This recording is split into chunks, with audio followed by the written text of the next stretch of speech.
Hi hello friends, ಎಲ್ಲರೂ ಹೇಗಿದ್ದೀರಾ? ನಾನು ಸೂಪರ್ ಆಗಿದ್ದೀನಿ. ತುಂಬ ದಿನ ಆಯಿತು ವ್ಲಾಗ್ ಮಾಡದೆ. ಹಾಗೆಯೇ ವೀಡಿಯೋಸ್ ಕೂಡ ಅಷ್ಟೇ, ಒನ್ ವೀಕಿಗೆ ಒಂದು ವೀಡಿಯೋಸ್ ಹಾಕ್ತಾ ಇದ್ದೇನೆ. ಹಾಗೆಯೇ ಇವತ್ತಿನ ವ್ಲಾಗ್ ಸ್ಟಾರ್ಟ್ ಮಾಡ್ತಾ ಇದ್ದೇನೆ. ಇವತ್ತು ಬಂದು ಬುಧವಾರ, ತಾರೀಕು ಬಂದು ಇವತ್ತು 9ನೇ ತಾರೀಕು. ಇವತ್ತೇ ವಿಡಿಯೋ ಮಾಡಿ ಅಪ್ಲೋಡ್ ಮಾಡ್ತಾ ಇದ್ದೇನೆ. ಸೊ ಇದು ಏನು ಅಂತೇಳಿದರೆ, ಫ್ಲಿಪ್ಕಾರ್ಟಲ್ಲಿ 14 ಮಿನಿಟ್ಸ್ ಡೆಲಿವರಿ ಇದೆಯಲ್ವಾ, ಅದರಲ್ಲಿ ತಗೊಂಡಿರೋದು. ಏನು ಅಂತೇಳಿದರೆ, ಸ್ವಲ್ಪ ತರಕಾರಿ ಎಲ್ಲ ಬೇಕಿತ್ತು, ಅದಕ್ಕೋಸ್ಕರ ಎಷ್ಟು ಫ್ರೆಶ್ ಆಗಿರುತ್ತೆ ಅನ್ನೋದಕ್ಕೆ ಈ ವಿಡಿಯೋ ಮಾಡ್ತಾ ಇದ್ದೇನೆ. ಹಾಗೆಯೇ ನಾನು ನನ್ನ ಮಗಳಿಗೆ ಎದೆ ಹಾಲು ಬಿಡಿಸಿ 1 ವೀಕ್ ಆಯಿತು. ಜುಲೈ 1ಕ್ಕೆ ನಾನು ಬಿಡಿಸಿದೆ ಎದೆ ಹಾಲು. ಎಷ್ಟು ವರ್ಷ ಈಗ ಅವಳಿಗೆ, ಎಷ್ಟು ವರ್ಷ ನಾನು ಹಾಲು ಕೊಟ್ಟೆ, ಎಲ್ಲವೂ ಕೂಡ ಈ ಒಂದು ವ್ಲಾಗಲ್ಲೇ ತಿಳಿಸ್ತಾ ಹೋಗ್ತೇನೆ ನಾನು. ಹಾಗೆಯೇ ಇದೆಲ್ಲ ಅರ್ಧ ಲೀಟ್ರ್ ಹಾಲೆಲ್ಲ 25 ರೂಪಾಯಿಗೆ ಸಿಕ್ಕಿತ್ತು ಅಂತ ಹೇಳಿದರು. ಇದೆಲ್ಲ 9 ರೂಪೀಸ್. ಆಮೇಲೆ ಈ ಬಿಸ್ಕೆಟ್ ಇದೆಯಲ್ಲ, ಅದೆಲ್ಲ 1 ರೂಪೀಸಿಗೆಲ್ಲ ಸಿಗುತ್ತೆ ಫ್ಲಿಪ್ಕಾರ್ಟಲ್ಲಿ. ಇದು ಅಷ್ಟೇ 9 ರೂಪಾಯಿ ಒಂದು ಬೀಟ್ರೋಟಿಗೆ ಅನಿಸುತ್ತೆ. ನಂಗೆ ಇವಾಗ ಮರ್ತೋಯ್ತು ಎಷ್ಟು ರೇಟ್ ಅಂತ. ಬೆಂಡೆಕಾಯಿ ಕೂಡ ಅಷ್ಟೇ ಕಡಿಮೆಗೆ ಸಿಗುತ್ತೆ. ಹಾಗೆಯೇ ತುಂಬ ಫ್ರೆಶ್ ಆಗಿ ಕೂಡ ಇರುತ್ತೆ. ಅವಳು ತಿಂತಾ ಇರೋದು ಕ್ರೀಮ್ ಬನ್ನ. ಬಟ್ ಅವಳಿಗೀಗ ಜ್ವರ ಬಂದಿದೆ. ಇವತ್ತು ನಿನ್ನೆ ಸಂಜೆ ಅವಳಿಗೆ ಸ್ವಲ್ಪ ಮೈಯೆಲ್ಲ ಬಿಸಿ ಇತ್ತು. ನೈಟು ಸಿರಪ್ ಕೊಟ್ಟೆ, ಮತ್ತು ಮಾರ್ನಿಂಗು ಸಿರಪ್ ಕೊಟ್ಟೆ. ಮತ್ತೆ ಚೆಕ್ ಮಾಡಿದಾಗ 98 ಇತ್ತು, ಇಲ್ಲಾಂದರೆ 101 ತೋರಿಸ್ತಾ ಇತ್ತು. ಬಟ್ ಕಡಿಮೆ ಇತ್ತು. ಈಗ ಅವಳು ಫ್ರಿಜ್ಜಲ್ಲಿ ಇಡಕ್ಕೆ ಹೋಗ್ತಾ ಇದ್ದಾಳೆ ನೋಡಿ. ಫ್ರಿಜ್ಜಲ್ಲಿ ಇಡ್ತೀನಿ ಅಂತೇಳಿ ಬಾಗಿಲು ತೆಗೆದು ಅವಳೇ ಇಡ್ತಾ ಇದ್ದಾಳೆ ಫ್ರಿಜ್ಜಲ್ಲಿ. ಸೊ ಹಾಗಾಗಿ ಮಾರ್ನಿಂಗ್ ಮತ್ತೆ ಸಿರಪ್ ಕೊಟ್ಟೆ ನಾನು. ನೈಟ್ 10 ಗಂಟೆನ ಕೊಟ್ಟಿದ್ದೆ, 10:30ಗೇನೋ ಕೊಟ್ಟಿದ್ದು. ಆಮೇಲೆ ಮಾರ್ನಿಂಗ್ 7:00ಗೆ ಕೊಟ್ಟೆ ನಾನು ಸಿರಪ್ಪು. ಮಾರ್ನಿಂಗ್ ಕೊಟ್ಟಾದ ನಂತರ ಟೆಸ್ಟ್ ಮಾಡಿದಾಗ ಜ್ವರ ಇರಲಿಲ್ಲ. ಆಮೇಲೆ 98 ಅಂತ ತೋರಿಸ್ತಾ ಇತ್ತು. 101 ಇತ್ತು ನೈಟು. ಮತ್ತು ಮಾರ್ನಿಂಗ್ ಮತ್ತೆ ನೋಡಿದಾಗ 100 ಇತ್ತು. ಅದಕ್ಕೆ ಮತ್ತೆ ಕೊಟ್ಟಾಗ ಆಮೇಲೆ 98 ತೋರಿಸ್ತಾ ಇತ್ತು, 98 97 ಅಂತೇಳಿ. ಹಾಗಾಗಿ ಅವಳು ಜ್ವರ ಇದ್ರೂ ಅವಳು ಇದು ಏನಂತೀವಿ, ಮಕ್ಕಳಿಗೇನು ಗೊತ್ತಾ, ಜ್ವರ ಎಲ್ಲ ಲೈಟಾಗೆಲ್ಲ ಜ್ವರ ಬಂದರೆ ಅದನ್ನು ಅವರು ಕೇರ್ಲೆಸ್ ಮಾಡ್ತಾರೆ. ಆಯಿತಾ, ಅವರು ಆಟಾಡ್ತಾ ಇರ್ತಾರೆ ಅವರಷ್ಟಕ್ಕೆ. ಮತ್ತು ಊಟನೂ ಕೂಡ ಕರೆಕ್ಟಾಗಿ ಮಾಡ್ತಾ ಇದ್ದಾಳೆ. ಸೊ ಹಾಗಾಗಿ ನನಗನ್ಸುತ್ತೆ ಅದು ಅವಳಿಗೆ ಎದೆ ಹಾಲು ಏನಾದರೂ ನೆನಪಾಗಿರ್ಬೋದು ಏನು ಅಂತೇಳಿ. ಸೊ ಯಾವ ಥರ ಎದೆ ಹಾಲು ಬಿಡಿಸಿದೆ, ಎಷ್ಟು ವರ್ಷಕ್ಕೆ ಬಿಡಿಸಿದೆ ಅಂತೇಳಿ ಈಗ ನಾನು ನಿಮಗೆ ಹೇಳ್ತೇನೆ. ಈಗ ಅವಳು ಚಿತ್ರಾನ್ನ ತಿಂತಾ ಇದ್ದಾಳೆ ಕೂತ್ಕೊಂಡು. ಕ್ರೀಮ್ ಬನ್ ಸ್ವಲ್ಪ ತಿಂದು ಆಮೇಲೆ ಅದನ್ನು ಅಲ್ಲೇ ಇಟ್ಲು. ಆಮೇಲೆ ಇದು ಹೂಕೋಸಿದೆ ಅಲ್ವಾ, ಸಾರಿ, ಇದು ಹೂಕೋಸಲ್ಲ, ಫ್ಲವರು. ಇದು ಎಷ್ಟು ಫ್ರೆಶ್ ಆಗಿದೆ ಅಂದರೆ ತುಂಬ ಫ್ರೆಶ್ ಆಗಿರುತ್ತೆ ಫ್ಲಿಪ್ಕಾರ್ಟಲ್ಲಿ. ನಾವು ಈ ಥರ ಅಂಗಡಿಗಳಲ್ಲಿ ಹೋಗಿ ತಗೊಳ್ಳೋದಕ್ಕಿಂತ ಇದರಲ್ಲಿ ಫ್ರೆಶ್ ಆಗಿರುತ್ತೆ. ಎದೆ ಹಾಲು ಈಗ ಅವಳಿಗೆ ಎಷ್ಟು ವರ್ಷ ಅಂತ ಹೇಳ್ತೀನಿ. ಹಾಗಾಗಿ ಈಗ ಅವಳಿಗೆ ಜ್ವರ ಬಂದಿದೆ, ಏನಕ್ಕಂತ ಗೊತ್ತಿಲ್ಲ. ಬಟ್ ಅವಳಿಗೆ ನೆನಪಾಗಿರ್ಬೋದು. ಕೆಲವೊಂದು ಸಲ ಮಕ್ಕಳಿಗೆ ನೆನಪಾಗುತ್ತೆ. ನಾವು ಅಂದ್ಕೊಂಡಿರ್ತೀವಿ ಅವರು ತಿನ್ನಲ್ಲ ಏನಿಲ್ಲ ಅಂತ. ಬಟ್ ಆದರೆ ಅವರಿಗದು ನೆನಪಾಗ್ತಾ ಇರುತ್ತೆ. ಒಂದು 2 ವೀಕ್ಸ್ 3 ವೀಕ್ಸ್ 1 ಮಂತ್ ಆದರೂ ಬೇಕು ಕರೆಕ್ಟಾಗಿ ಏನು ಹೇಳ್ತೀವಿ ಅದನ್ನು ಮರೆಯೋದಕ್ಕೆ. ಸೊ ಹಾಗಾಗಿ ನಾನು ಕೇಳಿದೆ ಅವಳ ಹತ್ರ. ಹೌದು ಅಂತ ಹೇಳಿದ್ಲು ಅವಳು, ನನಗೆ ನೆನಪಾಯಿತು ಅಂತೇಳಿ. ಯಾಕಂದರೆ ನಮ್ಗೆ ಗೊತ್ತಿರುತ್ತಲ್ವ, ನೈಟ್ ಹೊತ್ತು ಮಲಗಬೇಕಾದ್ರೆ ಅವಳು ಇಲ್ಲಾಂದರೆ ಆ ಥರ ಏನು ಇದು ಮಾಡ್ತಾ ಇರಲಿಲ್ಲ. ನಿನ್ನೆಲ್ಲ ಮೊನ್ನೆ ನೈಟು ಇದು ಮಾಡ್ತಾ ಇದ್ಲು ಬೇಕು ಅಂತೇಳಿ. ಅಳ್ತಾ ಇರಲಿಲ್ಲ. ಬಟ್ ಅವಳಿಗೇನೋ ನೆನಪಾಗಿತ್ತೋ ಏನು ಅಂತ ಗೊತ್ತಿಲ್ಲ. ಕೆಲವೊಂದು ಸಲ ಮಕ್ಕಳಿಗೆ ಹಾಗೇ ಆಗುತ್ತೆ. ಮಕ್ಕಳನ್ನೀಗ ನಾವು ಎಲ್ಲಾದರೂ ಬಿಟ್ಟು, ಈಗ ಅಜ್ಜಿ ಮನೇಲಿ ಬಿಟ್ಟು ಮಕ್ಕಳನ್ನು ನಾವು ಇಲ್ಲಿ ಬಂದು ಕೂತಾಗ ಮಕ್ಕಳಿಗೆ ತಾಯಿಯ ನೆನಪಾಗುತ್ತೆ. ಆಗ ಮಕ್ಕಳಿಗೆ ಜ್ವರ ಬರುತ್ತೆ ನೆನಪಾಗಿ. ಅದು ನಾನೆಲ್ಲ ನೋಡಿದ್ದೀನಿ. ಸೊ ಹಾಗಾಗಿ ಆ ಥರ ಇರ್ಬೋದು ಏನೋ ಅಂತ ನಾನು ಅಂದ್ಕೊಂಡೆ. ಬಟ್ ಗೊತ್ತಿಲ್ಲ ಏನಕ್ಕಂತ ಹೇಳೋಕ್ಕಾಗಲ್ಲ. ವೆದರಿಗೂ ಇರ್ಬೋದು, ಗಾಳಿ ಮತ್ತು ಬಿಸಿಲು. ಇವಾಗ ಮಳೆ ಇಲ್ಲ, ಮತ್ತು ಈಗ ಬಿಸಿಲು ಸ್ಟಾರ್ಟ್ ಆಗಿದೆ. ಸೊ ವೆದರ್ ಚೇಂಜ್ ಆಗಿದ್ದಕ್ಕೂ ಇರ್ಬೋದು, ಅಥವಾ ಅದಕ್ಕೂ ಇರ್ಬೋದು, ಏನಂತ ನನಗೂ ಗೊತ್ತಿಲ್ಲ ಕರೆಕ್ಟಾಗಿ. ಸೊ ಅವಳಿಗೀಗ ವರ್ಷ ಬಂದು 2.5 ವರ್ಷ. 2 ವರ್ಷ 7 ತಿಂಗಳು ಆಯಿತು ಆಲ್ಮೋಸ್ಟು. ಜೂನ್ 26ಕ್ಕೆ 7 ತಿಂಗಳಾಗುತ್ತೆ. ಓಕೆನಾ. 2 ವರ್ಷ 7 ತಿಂಗಳು ಅಂದರೆ 2.5 ವರ್ಷ ಆಗಿ 1 ತಿಂಗಳು ಜಾಸ್ತಿ ಆಯಿತು. 2.5 ವರ್ಷಕ್ಕೇ ಬಿಡಿಸ್ಬೇಕು ಅಂತಿದ್ದೆ. ಬಟ್ ಅವಳಿಗೆ ಊರಲ್ಲಿ ಇರಬೇಕಾದ್ರೆ ಜ್ವರ ಬಂತಲ್ವಾ, ಆಮೇಲೆ ಫುಲ್ಲು ವೀಕ್ ಆಗಿದ್ಲು ಅವಳು. ಫುಲ್ಲು ವೀಕ್ ಅಂದರೆ ಫುಲ್ ಅವಳ ಕೈಯೆಲ್ಲ ನನಗೆ ಬ್ಲಡ್ ಎಲ್ಲ ಕಾಣಿಸ್ತಾ ಇತ್ತು, ಆ ಥರ ವೀಕ್ ಆಗಿದ್ಲು. ಸೊ ಅದಕ್ಕೋಸ್ಕರ ಮತ್ತೆ ವೀಕ್ ಆಗೋದು ಬೇಡ ಅಂತ ಹೇಳ್ಬಿಟ್ಟು ಮತ್ತೆ 1 ತಿಂಗಳು ಕಂಟಿನ್ಯೂ ಮಾಡಿದೆ. ಸೊ ಹಾಗಾಗಿ 2 ವರ್ಷ 7 ತಿಂಗಳು ತನಕ ಕೊಟ್ಟೆ. ಇನ್ನು 3 ವರ್ಷಕ್ಕೆ ಇದ್ದಿದ್ದು ಎಷ್ಟು, ಇನ್ನೊಂದು 5 ತಿಂಗಳು ಇದ್ದಿದೆ ಅಷ್ಟೇ, 5-4 ತಿಂಗಳು. ಹಾಗಾಗಿ ಮತ್ತೆ ಬಿಡಿಸಿದೆ ನಾನು. 1 ವೀಕ್ ಆಯಿತು. ಜುಲೈ 1ನೇ ತಾರೀಕಿಗೆ ಅವಳಿಗೆ ಹಾಲನ್ನು ಬಿಡಿಸಿದೆ ನೈಟು. ಓಕೆನಾ. ನೈಟ್ ಹೊತ್ತಲ್ಲಿ ಮಾರ್ನಿಂಗೆಲ್ಲ ಕೊಟ್ಟಿದ್ದೆ. ಮತ್ತು ಅವಳು ಎಷ್ಟು ಹೊತ್ತಿಗೆ ಏನು ತಿಂತಾ ಇರಲಿಲ್ಲ ಈ ಟೈಮಲ್ಲೂ. ನೀವು ಕೇಳ್ಬೋದು ನೋವಾಗ್ತಾ ಇರಲಿಲ್ವಾ ಅಥವಾ ನಿಮಗದು ಏನು ಕಿರಿಕಿರಿ ಅಂತ ಅನ್ನಿಸ್ತಾ ಇರಲಿಲ್ಲ, ಯಾಕಂದರೆ 2.5 ವರ್ಷ ತನಕ ಕೊಟ್ಟಿದ್ದೀರಲ್ಲ ಅಂತೇಳಿ. ಕೆಲವೊಬ್ರು ಏನು ಮಾಡ್ತಾರೆ ಅಂದರೆ 1 ವರ್ಷ ಕೊಡೋದೇ ಜಾಸ್ತಿ ಆಯಿತಾ, 1 ವರ್ಷನೂ ಕೊಡಲ್ಲ. ಸೊ ನಾನೇನು ಹೇಳ್ತೀನಿ ಅಂತೇಳಿದರೆ, ನೀವು ನಿಮ್ಮ ಮಕ್ಕಳಿಗೆ ನೀವು ಹಾಲು ಕೊಡೋದು, ಓಕೆನಾ, ನಿಮ್ಮ ಮಗು.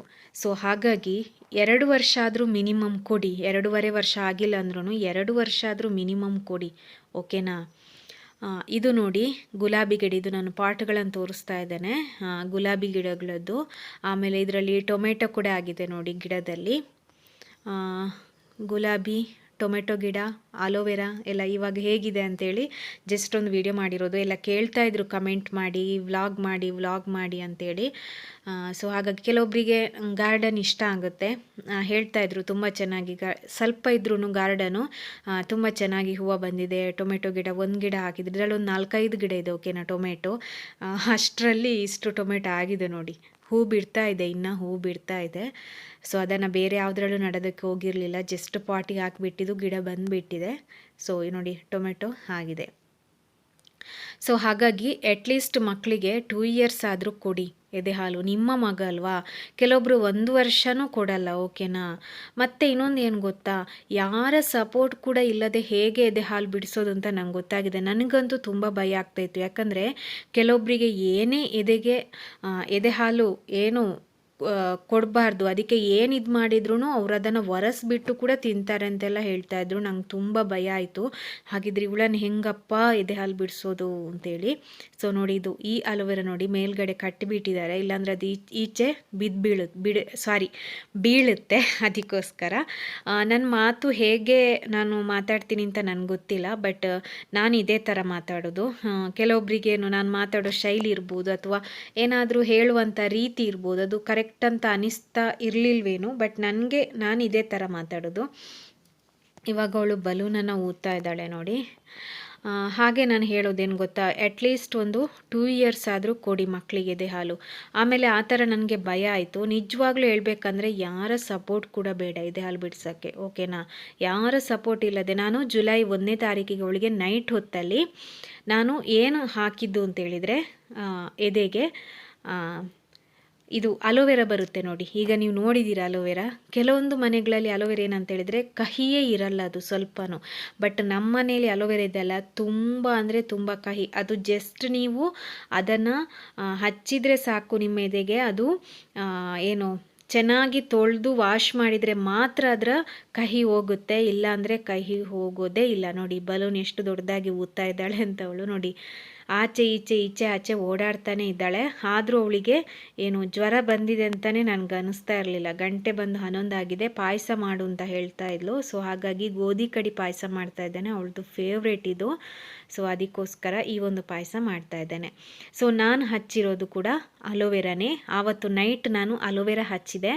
ಅಲೋವೆರಾ ಹಚ್ಚಿ ಆದ ನಂತರ ಏನು ಅಂತೇಳಿದರೆ ಅವಳು ಮಲಗಕ್ಕೆ ಏನು ಗೊತ್ತಾಯಿತೋ ಏನೋ ಗೊತ್ತಿಲ್ಲ, ಬಟ್ ಅವಳು ಬೇಕು ಅಂತೇಳಿದ್ಲು. ಸರಿ ಓಕೆ ಅಂತ ಕೊಟ್ಟೆ. ನಾನು ಕೊಟ್ಟು ಜಸ್ಟ್ ಅವಳು ನಾಲ್ಗೆಯಲ್ಲಿ ಇದು ಮಾಡಿದಷ್ಟೇ, ತುಂಬ ಕಹಿ ಇತ್ತಲ್ವಾ.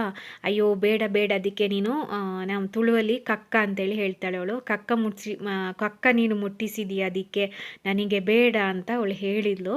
ಸರಿ ಓಕೆ ಅಂತ ಅವಳು ವ್ಯಾಕ್ ಅಂತ ಮಾಡ್ತಾಯಿದ್ಲು ಆ ಥರ, ಆಯಿತಾ. ಆಮೇಲೆ ಆಯಿತು ಸರಿ ಬೇಡ, ಅದರಲ್ಲಿ ಹಾಲಿಲ್ಲ ಅಂತ ನಾನು ಅವಳಿಗೆ ಹೇಳಿದೆ ನಾನು. ಸೊ ಇದು ನೋಡಿ ಏನು ಗೊತ್ತಾ, ಕೆಲವೊಬ್ರು ಏನು ಹೇಳ್ತಾರೆ ಗೊತ್ತಾ, ಇದರಲ್ಲಿ ಹಾಲು ಈ ಥರ ಒಡೆಯತ್ತೆ ಅಂತ. ಬಟ್ ಏನಾಗಲ್ಲ ನೋಡಿ. ನಾನು ಹಾಲು ಕುದಿತಾದ ನಂತರ ಗೋಧಿ ಕಡಿ ಹಾಕಿದೆ, ಈಗ ಅದಕ್ಕೆ ಬೆಲ್ಲ ಹಾಕ್ತಾ ಇದ್ದೇನೆ. ಅದು ಬೆಲ್ಲದ ಮಿಸ್ಟೇಕ್ ಇರ್ಬೋದು, ಕೆಲವೊಂದು ಬೆಲ್ಲಗಳು ಚೆನ್ನಾಗಿರಲ್ಲ, ಬಟ್ ಈ ಗಟ್ಟಿ ಬೆಲ್ಲ ಬರುತ್ತೆ ನೋಡಿ, ಅದು ಚೆನ್ನಾಗಿರುತ್ತೆ. ಸೊ ಹಾಕಿದಾಗ ಏನು ಈ ಥರ ಏನು ಹಾಲು ಒಡೆಯುವಂಥದ್ದು ಆ ಥರದ್ದು ಏನಾಗಲ್ಲ. ಈಗ ನೀವು ನೋಡ್ತಿರ್ಬೋದು ನೋಡಿ, ಆ ಥರದ್ದು ಏನಾಗಲ್ಲ. ಮತ್ತು ಇದು ತುಂಬ ಈಸಿಯಾಗಿ ಬೇಗನೆ ಕೂಡ ಮಾಡ್ಕೋಬೋದು ಈ ಪಾಯಸನ. ಸೊ ಹಾಗಾಗಿ ಅವಳು ಇಲ್ಲೇ ನಿಂತಿರ್ತಾಳೆ, ಪಾಯಸ ಬೇಕು ಅಂತ ಹೇಳ್ತಾ ಇದ್ಲಲ್ವ ಅದಕ್ಕೆ. ಆಮೇಲೆ ಅವಳು ಏನು ಮಾಡಿದ್ಲು ಗೊತ್ತಾ, ಅಷ್ಟಾಯ್ತಾ ಆಯಿತು ಅಂತ ಹೇಳ್ಬಿಟ್ಟು ನಾನೇ ಕೈಯಲ್ಲಿ ಹಿಡ್ಕೊಂಡು ಅವಳನ್ನು ಮಲಗಿಸಿದೆ. ನನಗಂತೂ ಆವತ್ತು ತುಂಬ ಅಂದರೆ ತುಂಬ ಹತ್ತಿದ್ದೀನಿ ನಾನು. ಯಾಕಂತಂದರೆ ಕೆಲವೊಬ್ರು ಏನು ಮಾಡ್ತಾರೆ ಗೊತ್ತಾ, ಮಕ್ಕಳು ಅದನ್ನು ಉಜ್ಜಿಬಿಟ್ಟು ಅದನ್ನು ತೊಳ್ಕೊಂಡು ಬಾ ಅಂತೆಲ್ಲ ಹೇಳ್ಕೊಂಡು ಇದು ಮಾಡ್ತಾರೆ. ಅಂದರೆ ಅಷ್ಟು ಅಂದರೆ ಈಗ ಅವಳಿಗೆ ತಿಳಿದಿದೆ ಅಲ್ವಾ ಏನು ಮಾಡಬೇಕು ಅಂತ ಗೊತ್ತಿರುತ್ತೆ. 2.5 ವರ್ಷ ಆಯ್ತಲ್ವಾ, 2.5 ವರ್ಷ ಆಗಿ ಮತ್ತೆ 1 ತಿಂಗಳಾಯ್ತಲ್ಲ, ಹಾಗಾಗಿ ಗೊತ್ತಿರುತ್ತೆ ಮಕ್ಕಳಿಗೆ. ಸಣ್ಣ ಮಗುವಿಗಾದರೆ ಏನು ಗೊತ್ತಿರಲ್ಲ, 1 ವರ್ಷದ ಮಗುವಿಗೆಲ್ಲ ಏನು ಗೊತ್ತಿರಲ್ಲ. ಸೊ ಹಾಗಾಗಿ ಏನು ಅಂತ ಹೇಳಿದ್ರೆ ಇದಾಗುತ್ತೆ. ಬಟ್ ಇವಳಿಗೆ ಗೊತ್ತಿರೋ ಕಾರಣ ಏನು ಇದು ಮಾಡಲಿಲ್ಲ. ಅವಳು ಹೀಗೇ ಕಾಲಲ್ಲಿ ನಾನು ತುಂಬ ಹತ್ಬಿಟ್ಟೆ ಅವತ್ತು. ಕಾಲಲ್ಲಿ ಮಲ್ಕೊಂಡಿದ್ದಾಳೆ. ನಂಗೆ ತುಂಬ ಅಂದರೆ ತುಂಬ ಹತ್ತಿದ್ದೀನಿ. ನಂಗೆ ಅಷ್ಟು ಬೇಜಾರಾಯಿತು. ಅದು ಎಷ್ಟು ಹೇಳಿದರೂ ಬೇಜಾರಾಗೇ ಆಗುತ್ತೆ ನಮಗೆ. ಸೊ ಹಾಗಾಗಿ ಮತ್ತೆ ಇನ್ನು ಹೆಂಗಪ್ಪ ಇವಳು ಮಲಗ್ತಾಳೆ ಅಂತ ಹೇಳ್ಬಿಟ್ಟು ನಾನು ಬಂಡೆ ಮಹಾಕಾಳಿ ಮತ್ತು ಅಣ್ಣಮ್ಮ ದೇವಿಯನ್ನು ನೆನೆಸ್ಕೊಂಡೆ ಮನಸ್ಸಲ್ಲಿ. ನೆನೆಸ್ಕೊಂಡು ಹೀಗೆ ನೋಡ್ತೀನಿ 2 ಮಿನಿಟ್ಸಲ್ಲಿ ಅವಳು ನಿದ್ದೆ ಮಾಡಿಬಿಟ್ಟಿದ್ದಾಳೆ. ನನಗಂತೂ ತುಂಬ ಶಾಕ್ ಆಯಿತು. ಯಪ್ಪ ಇಷ್ಟು ಬೇಗ ಮಲಗಿದ್ಲ ಅಂತ. ಅವಳು ಎದೆ ಹಾಲು ಕುಡಿತಿದ್ದಾಗಲೂ ಅಷ್ಟು ಬೇಗ ಮಲಗ್ತಾ ಇರಲಿಲ್ಲ ಅಂತ ನನಗನ್ನಿಸ್ತು. ಅಷ್ಟೇ ನಾನು ದೇವರನ್ನು ನೆನೆಸ್ಕೊಂಡಿದ್ದು, ಅಷ್ಟರಲ್ಲಿ ಅವಳು ಮಲಗಿಬಿಟ್ಲು. ಮತ್ತು ನೈಟಲ್ಲಿ ಒಂದು 2-3 ಸಲ ಎದ್ದಾಗ ನೀರು ಇಟ್ಕೊಂಡಿದ್ದೆ. ಹಾಲನ್ನು ಅಭ್ಯಾಸ ಮಾಡಿಲ್ಲ, ಜಸ್ಟ್ ನೀರು ಇಟ್ಕೊಂಡಿದ್ದೆ, ಬಿಸಿ ನೀರು ಅವಳಿಗೆ ಬೇಕು ಅಂತಿದ್ರೆ ಕುಡಿಯೋಕ್ಕೆ ಅಂತೇಳಿ. ಸೊ ಹಾಗಾಗಿ ಬಿಸಿ ನೀರೇ ಕೊಟ್ಟೆ ಅವಳಿಗೆ ಕುಡಿಯೋಕ್ಕೆ. ಒಂದು 2-3 ಸಲ ಆವತ್ತಿನ ದಿನ ಎದ್ಲು. ನೈಟ್ ಆಯಿತು, ಜುಲೈ 1ನೇ ತಾರೀಕು ನೈಟ್ ಆಯಿತು. ಇನ್ನು ಹಗಲಲ್ಲಿ ಒಂದು ಸಲ ಮಲಗ್ತಾಳೆ ಅಲ್ವಾ, ಅದು ಹೆಂಗೆ ಮಲಗ್ತಾಳೆ ಅಂತ ಅಂದ್ಕೊಂಡಿದ್ದೆ. ಬಟ್ ನಾನು 2 ದಿನ ಅಲೋವೆರಾನ ಹಚ್ಚಿರೋದು, ಓಕೆನಾ. ಅವಳು ನೆಕ್ಸ್ಟ್ ಡೇ ಕೇಳಲೇ ಇಲ್ಲ, ನನಗೆ ಬೇಕು ಅಂತ ಕೇಳಲೇ ಇಲ್ಲ. ಅವಳಿಗೆ ಗೊತ್ತಾ ಆಲ್ರೆಡಿ ನಾನು ಹಚ್ಚಿರ್ತೀನಿ, ಅದು ಬೇಡ, ಅದು ಇನ್ನು ತಿನ್ನೋದು ಬೇಡ, ಮತ್ತು ಅದರಲ್ಲಿ ಹಾಲಿಲ್ಲ ಅಂತೇಳಿ. ಸೊ ಇದು ನೋಡಿ, ತುಳುವಲ್ಲಿ ನಾವು ಜೀಗುಜ್ಜೆ ಅಂತ ಹೇಳ್ತೀವಿ, ಕನ್ನಡದಲ್ಲಿ ದಿ ಹಲಸಿನಕಾಯಿ ಅಂತೇಳಿ ಹೇಳ್ತಾರೆ. ಬಟ್ ಇದು ಕೆಜಿಗೆ 100 ರೂಪಾಯಿ ಅಂತೆ. ಯಪ್ಪ ದೇವ್ರೆ, ಆದರೂ ಒಂದು ತಂದಿದ್ದಾರೆ ನೋಡಿ. ಹಾಗಾಗಿ ಇದರ ಸಾಂಬಾರು ಮಾಡ್ತಾ ಇದ್ದೇನೆ, ಮತ್ತು ಸಂಜೆ ಇದನ್ನು ಪೋಡಿ ಮಾಡ್ತೇನೆ. ಅದು ಅರ್ಧದನ್ನು ಕಟ್ ಮಾಡಿ ತೆಗೆದಿಡ್ತೇನೆ, ಒಂದು 1/4 ಭಾಗದಷ್ಟು. ಆಮೇಲೆ ಜಾಸ್ತಿ ನಾವು ಕರೆಂಟ್ ಸ್ಟವ್ ಯೂಸ್ ಮಾಡೋದು. ಅದು ಹೇಗೆ ಏನು ಅಂತ ನೆಕ್ಸ್ಟ್ ವ್ಲಾಗಲ್ಲಿ ತಿಳಿಸ್ತೇನೆ ನಾನು ನಿಮಗೆ.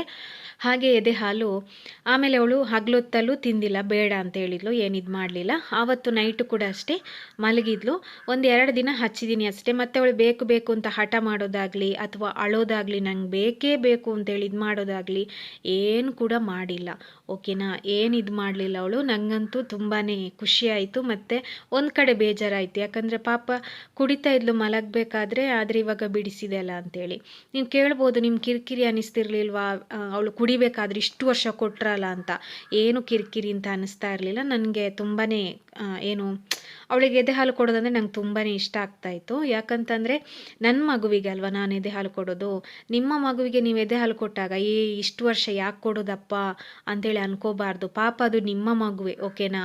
ಏನಕ್ಕೆ 2.5 ವರ್ಷ 3 ವರ್ಷ ತನಕ ಕೊಡಬೇಕು ಅಂತ ಹೇಳ್ತಾರೆ ಅಂತೇಳಿದರೆ, ಮಗುವಿಗೆ ಕ್ಯಾಲ್ಶಿಯಂ ಕಡಿಮೆ ಆಗಬಾರ್ದು. ಎದೆ ಹಾಲಲ್ಲಿ ಇರುವಂತಹ ಕ್ಯಾಲ್ಶಿಯಂ ಇರ್ಬೋದು, ಏನು ಅದರಲ್ಲಿ ಸಿಗುತ್ತೆ ನೋಡಿ, ಅದು ನಿಮಗೆ ಬೇರೆ ಯಾವುದ್ರಲ್ಲೂ ಸಿಗಲ್ಲ, ಓಕೆನಾ. ಅದಕ್ಕೋಸ್ಕರ ಹೇಳ್ತಾರೆ, ಡಾಕ್ಟ್ರನವರು ಹೇಳ್ತಾರೆ, ಹೆಣ್ಮಗು ಆದರೆ 3 ವರ್ಷ ತನಕ ಕೊಡಿ. ಯಾಕೆ ಹೆಣ್ಮಗುವಿಗೆ 3 ವರ್ಷ ತನಕ ಕೊಡಬೇಕು ಅಂತಂದರೆ, ಮತ್ತೆ ಅವಳು ದೊಡ್ಡವಳಾದ ನಂತರ, ಅವಳು ಏನು ಅವಳು ದೊಡ್ಡವಳಾಗ್ತಾಳಲ್ಲ 12 ವರ್ಷದ ನಂತರ, ಅವಾಗೆಲ್ಲ ಏನು ಕೈಕಾಲು ಸೆಳೆತ ಬರುವಂಥದ್ದು ಈ ಥರದ್ದೆಲ್ಲ ಆಗ್ತಾ ಇರುತ್ತೆ. ಸೊ ಅದು ಇದು ಮಾಡೋದಕ್ಕೋಸ್ಕರ 3 ವರ್ಷದ ತನಕ ಕೊಡಿ ಅಂತ ಹೇಳ್ತಾರೆ. ಬಟ್ 2.5 ವರ್ಷ ತನಕ ಸಾಕಾಗುತ್ತೆ, ಲಾಸ್ಟು 2.5 ವರ್ಷ ತನಕ ಆದರೂ ಕೊಡಬೇಕು. ಸೊ ನೋಡಿ, ಈಗ ಸ್ಲ್ಯಾಬ್ ಮೇಲ್ಗಡೆ ಬರಲೇಬೇಕು ಅಂತ ಹಠ ಮಾಡಿದ್ಲು. ಅದಕ್ಕೆ ಒಂದೇ ಸಲ ಕರ್ಕೊಂಡು ಬಂದೆ ನಾನು. ಆವಾಗಲೂ ಟೆಸ್ಟ್ ಮಾಡಿ ನೋಡಿದೆ, ಏನು ಇರಲಿಲ್ಲ.